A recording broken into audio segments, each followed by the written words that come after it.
Hey guys, Andy Austin, 19 years as a nurse practitioner. Today we're going to talk about sports concussion protocols. It's this time of year. Summer's coming to an end, school's coming into session, high school athletes are going to start taking the field. And it's going to be our job to make sure that if they unfortunately get injured with a head injury, we got to make sure they're good to go. All right? So, first of all, I enjoy sports. I enjoy all sports. I think it does great for kids, but we need to make sure we do it safely, as safe as possible. There's been the safety features of most of the gear these kids are wearing nowadays are just light years more protected than what we had not even 10, 15 years ago. Side note, if you're interested in football helmets in particular, Virginia Tech does a fantastic job rating, impact ratings for the top 10, 15, I don't know exactly how many, but they do the top 10 football helmet ratings. So if you're interested, if you have a little one starting and you're not sure which helmet to kind of get him, Google Virginia Tech helmet ratings. It should pop up there. All right, so today we're going to talk about the concussion injury protocol. What is a concussion? Concussion is classified as a traumatic brain injury, mild traumatic brain injury. That occurs whenever the head is struck either by another helmet, as in football, as a foot in karate, a fist in boxing, a ball in soccer. I think football gets a lot of the attention as far as concussions and that kind of thing. But I'd be interested to see if you knew what's the number 2 most common high school sport that is associated with head injuries, concussions, and it's girls' sport. I'll give you that hint. Okay, so it's right below football. If you know it, put it in the comments. I'll give the answer at the end of the video. Okay, so typically what we're going to do here is you're working your normal Monday through Friday job. There's a football game Friday night. They bring the athlete into your office. This is what the guidelines say as far as going by the Sports Concussion Institute and the CDC. The CDC has got a lot of good stuff. They have the Heads Up program, gives you a lot of online continuing education. I'll put the links in the descriptions below. Check that out, guys. We're just talking about general things to kind of give you a guideline, general overview. But keep in mind, each concussion is different. And so always err on the side of caution. And it's complicated in particularly middle school and high school athletes because a lot of times we have to protect them from themselves. You know, they think that it's okay. They just had their bell rung. It's not that big a deal. They don't want to let their friends down. They don't want to let your coach down, that kind of thing. And they'll sometimes underreport their symptoms. So you need to be real careful and err on the side of caution because at the end of the day, we just want the kids safe, okay? So by no means do you need to take what we talk about today as gospel, as the standalone be-all, end-all. This isn't what this is about. This is just to start the conversation to get you thinking about, okay, if I see someone coming in that sustained a concussion type injury on Friday night and this is Monday morning, where do I need to go to get some more answers? What are some things I need to do to try to assess, but also help this athlete get back to normal activities? And because the question they're going to have is, when can I go back? When can I go back to playing or practicing or things? So there's a lot of good information out there. Like I say, I'll put the links down in below. But yeah, at the end of the day, use your own judgment, okay? And parents, always get your child evaluated by their primary care provider, particularly Monday morning, unless it's a significant injury. If it's a loss of consciousness immediately after the injury, you need to get him go. You need to go to the ER and get him checked out. You know, if he's not acting right, you need to get him, take him to the ER, get him checked out. That is the number one thing initially. And also too, what we'll talk about with symptoms, guys, is not only you'll have the initial symptoms that occur rather quickly after the injury, but also parents, keep in mind some symptoms can take a little bit longer to occur. So you need to be vigilant on reassessing your athlete a few days down the line as well. If anything changes, you need to get on the phone, you need to get them somewhere and get them checked out, okay? So CDC says roughly 80% of all mild traumatic brain injuries, which are concussions, resolve in around 10 days or so. So keep that in mind, okay? So what we're going to talk about is what are the symptoms of a concussion, okay? Number one, first and foremost, is headache. They're going to have a pressure type headache. It's going to be worse with light sensitivity. They're going to be in a dark room. It's almost like a migraine, all right? Also nausea, dizziness, that type of thing. A lot of times, and a lot of things which you say, if you have a teenager that's trying to underreport his symptoms because he's wanting to go back faster than he should, ask the parent, has he been sleeping okay? Insomnia is a very common symptom of a concussion, okay? Irritability, fatigue, mood changes. Has he been more moody than usual? Anxious, those type of things. That's symptoms of a concussion. Okay, so even if the kid's saying, "Yeah, I'm fine, I'm good, I'm fine, I'm good," and parents saying, "You know what? He hadn't slept he hadn't slept good. He's been, moody." And we know teenagers can be moody, but if the parents say it's different than their moodiness, then note that, okay? Certainly dizziness, any difficulty is, walking and all that kind of stuff, that's big red flags, right? Some of the oh heck signs that you need to discuss with the parents, and they need to get somewhere in emergent fashion. These are some of the signs that was checked hopefully immediately after the injury on the field, such as pupillary changes, any type of seizure activity. Was there any loss of consciousness? You need to ask that. How long were they out? How were they when they came to? How was their walking, their coordination? Any confusion, any amnesia, which is common. The scary stuff, scary stuff. But that's some of the history that you got to take into account.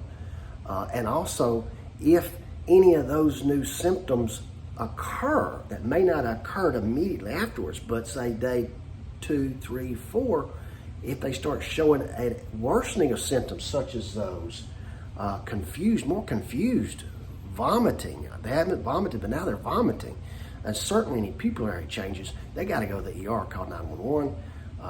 That denotes a significant change in the neurological status that needs emergent assessment. So those are just some basic symptoms, and also keep in mind, each concussion patient is different, okay? When you're talking about returning to activity, okay? What most of the research we've done, the national guidelines are pretty standard, okay? And again, we'll put the links down in the comments description below. But essentially, immediately afterwards, if a kid sustains a blow to the head, has some confusion, has some dizziness, gets his bell rung, then it's immediate 2 to 3 days minimum of complete rest. And this is basically not going to school Monday, okay? They're not going to want to have lights on, that type of thing. You want them laying, just hanging out at the house, laying around. Take it easy, take it easy, take it easy. Rest, rest, rest. 2 to 3 days minimum. If they start feeling better, okay, if they start feeling better, if they start getting back to their normal self, if the headache has decreased, okay, if they're not showing any of these changes, then it's okay after the 72-hour period to start gradually reintroducing them. And it's a 6-step process, okay? So step 1 is, if their symptoms have improved over the first 72 hours, your first step is allow them to return to regular ADLs, non-sports, no sports. This means getting up, getting ready to go to school, try to do their schoolwork, try to sit in the classroom, that types of normal, non-athletic events, okay? And reassess. Does that make their head hurt? Does it make their dizziness come back? Does it make, any nausea, anything like that? Does it worsen the symptoms? If it does, then you know they're not ready yet, okay? Give them another 24 hours. And when you do this step, you're allowing a whole 24-hour period to assess that, okay? So they go to school Tuesday, they're able to handle their schoolwork, they're doing fine, they don't have any headaches, they were able to sit in class, pay attention, they weren't foggy-headed or anything for the whole 24 hours. Okay, good. All right, so let's go to step 2. Step 2 is light aerobic exercise. Usually 15 minutes. Start out gradual, guys. Just getting out on the track and just walking. No running, no jogging, none of that. No weights. Just get out there and walk around the track, a lap or two, and reassess. See how how's your head feeling? Is your head feeling? If your head starts hurting with this type of activity, you go back to step 1. That's the same for all 6 steps. If at any time when you go that one step, if symptoms worsen or reappear, you go back up a step, okay, to a more conservative approach. All right, so they handled light aerobic activity for 15, 20 minutes, good, okay? Then we're gonna go down to 24 hours have passed, no symptoms, they're going down to step 3, which is sport-specific exercise, which means still no type of head impact whatsoever, none, okay? All this is we walked for 15, 20 minutes first in this step. Now we're gonna get out there and just jog a little bit, just a light jog. No sprinting, no max effort, just get out there and jog a little bit, okay? Reassess. They say around 45 minutes of combined in that 24-hour period, okay? Of just a little light jogging, okay? Reassess. Are there headaches? Are there pressure in the head? Dizziness, that type of thing. If they're doing good over that 24-hour period, then they can go to step 4, okay? Which is non-contact training drills. This is more for their sport individual. Start throwing the ball, do agility drills. They can start doing some resistance training, but drills more specifically for that particular sport, but absolutely no head impact, okay? And you can do that for up to 60 minutes, that one 24-hour period, and reassess, okay? So if they've done that, they've handled that well, no worsening of symptoms, no return of symptoms, then within that 24-hour period, then they can go back to full contact practice, okay? And the coaches are real good at this. Coaching, educating the coaches have been great. USA Football as an organization, national organization, has done a great job educating coaches and a lot of education going on. So the coaches are watching, but also you watch too, okay? But they can go back to practice and see how they do. If they have any type of symptoms after that, then you go back to the previous step. And of course, if they go through full contact practice, which is step 5, with no symptoms, then they should be good to go for competitive play. So as you can see, if each step, if you're looking at 72 hours of total rest, okay? And each step is 24 hours, okay? That's day 4, 5, 6, 7, 8, 9. That's minimum 9 days, minimum 9 days. And that's probably, as quick as possible if everything goes right. Now, anytime, again, err on the side of caution. Now at the end, say if you're hanging here and you can't get past, step 3, if they continue to have symptoms, the CDC link we'll put in there will have excellent stuff that you need to know and go through on when to refer. Typically, if the symptoms persist, not get worsened. If it gets worse, it's time to send them on for more invasive evaluation. But if their symptoms are still present 4 to 6 weeks out, you need to get them to more specialists. So, it's unfortunate, but it can happen. But what you don't want to do is let a kid go back too soon and they have another concussion on top of what they've had, and that can be detrimental, guys. You don't want that. That could be detrimental. That could be life-threatening. Okay, and also too, when you see them for the initial evaluation, say like Monday morning, if it happened Friday, also too, in part of your history taking is ask, hey, has he ever had this before? Has he ever got his bell rung before? They use that bell rung terminology a lot to try to minimize it. The complex problem with concussive treatment is you can't really see a whole lot, and kids are wanting to get back. So, and parents want them to get back. Now, of course, parents want them safe, but they don't want them to miss anything.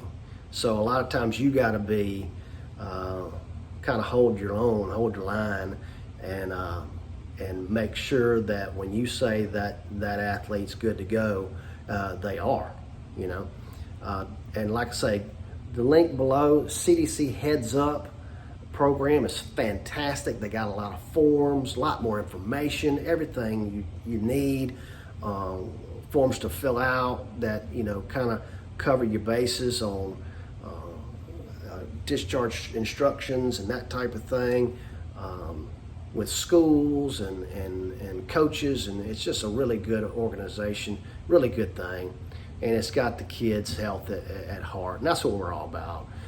Again, don't take what we have here as the gospel. This is just a summary. This is just to kind of get your mind going, because you're going to see it. It's getting that time of year, and we just want to put this together and to kind of give you just some links to maybe refresh your concussion protocol stuff and have some structure. So yeah. And so if you're still watching this, kudos. The second most common high school sport that has the second highest concussion rate is a girls' sport, which is soccer. It is. And it's almost as much as football. I was impressed. Interesting. So, all right, guys, that'll do it. Hope everyone has a wonderful year. Stay safe. If you like what we're doing, comment. Hope you subscribe. We're going to be putting more stuff out. If you have some, ideas on what you want us to cover, put them in the comments. All right. Y'all have a good evening. We'll holler at y'all later.